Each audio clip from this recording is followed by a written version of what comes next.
Dalam nama Bapa dan Putra dan Roh Kudus, amin. Saudari-saudaraku terkasih, hari ini adalah hari Sabtu Oktav Paskah. Masih dalam suasana kebangkitan Tuhan.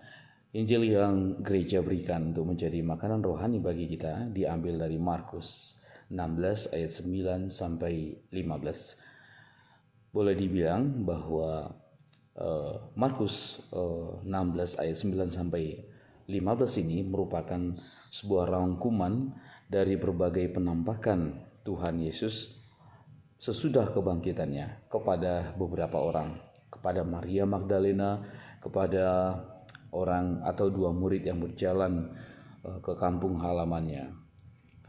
Mereka ini adalah saksi yang memberitakan tentang kebangkitan Tuhan. Tetapi murid-murid yang lain yang tidak menyaksikan kebangkitan ini secara langsung, tidak percaya akan pemberitaan apa yang telah dilihat oleh mereka yang sudah mendapatkan penampakan Tuhan ini. Yesus yang sudah bangkit menunjukkan dirinya.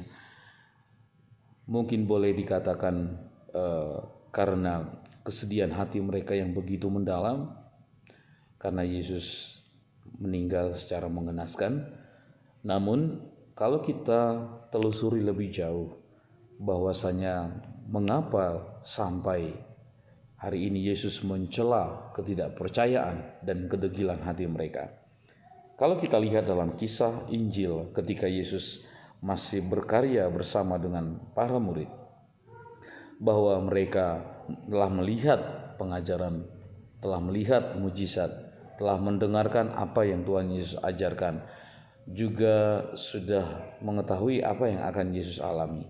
Akan tetapi apa yang menjadi persoalan utama mengapa sampai para murid Yesus katakan hari ini betapa degil dan betapa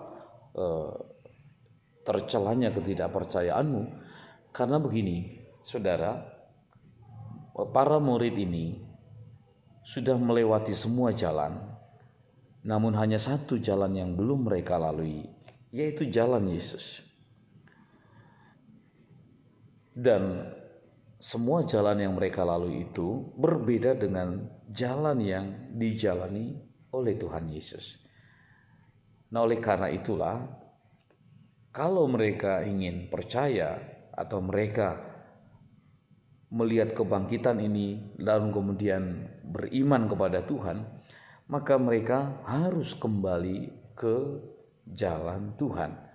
Namun bagaimana mereka bisa tahu bahwa jalan yang mereka lalui ini boleh dibilang sesat atau keliru atau perlu diperbaiki? Maka Yesus harus berbalik lalu menemui mereka di jalan mereka, menjemput mereka untuk kembali atau bahkan boleh dibilang memulai jalan yang dijalani oleh Tuhan. Dan proses itulah nanti pelan-pelan seperti sebuah formasio atau sebuah sekolah beriman bagi para murid untuk lalu percaya kepada Tuhan. Karena kalau kita lihat dengarkan dalam bacaan kisah para rasul, bagaimana keberanian para murid, pewartaan para murid luar biasa. Tetapi itu harus dilewati melalui bahkan kekeliruan jalan yang harus kembali ke jalan yang dijalani Tuhan, jalan kebangkitan yang harus didahului oleh penderitaan dan kematian.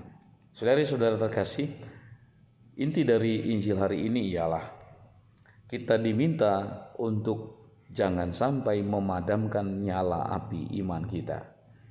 Kita sadar kok, kita tahu bahwa iman kita itu kecil. Iman kita itu adalah iman yang bertumbuh. Mari kita ibaratkan itu seperti sebuah nyala api yang kecil. Saya ingat ketika saya dulu masih kecil, saya harus masak air atau masak nasi dengan menggunakan kayu bakar.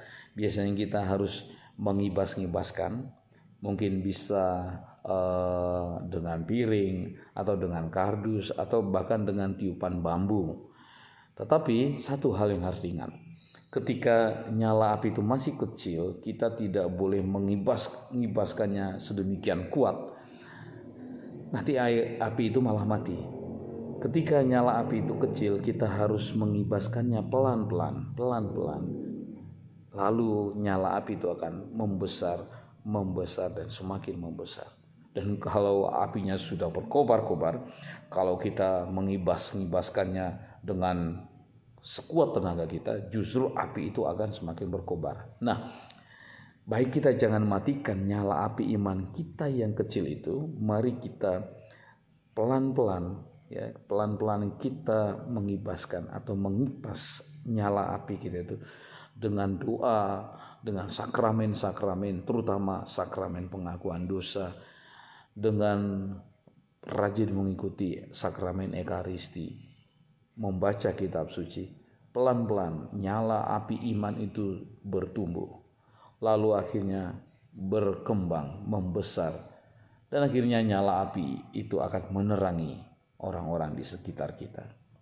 Mari kita berdoa supaya kita dengan tekun menyalakan nyala api iman kita. Selamat berakhir pekan dan Tuhan memberkati kita semua. Bapa dan Putra dan Roh Kudus. Amin.